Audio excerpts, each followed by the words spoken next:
Praise the lord. ఈరోజు కీర్తనల గ్రంథం 23వ అధ్యాయాన్ని చదువుకుందాం.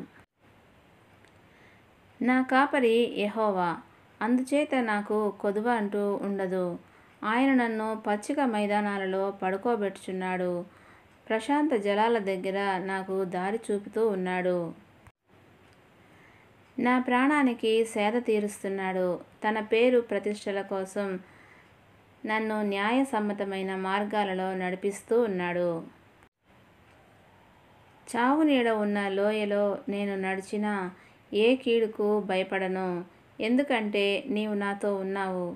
నీ దండం, నీ చేతికర్ర నాకు ఆదరణ కలిగిస్తాయి. పగవాళ్ల ఎదుటే నాకు భోజనం వడ్డిస్తావు. నూనెతో నాకు తలంటి పోస్తావు.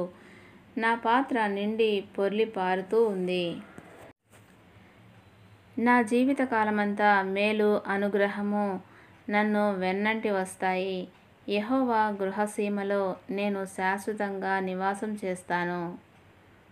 దేవుడి పరిశుద్ధ వాక్యమును దీవించునుగాక. ఆమెన్.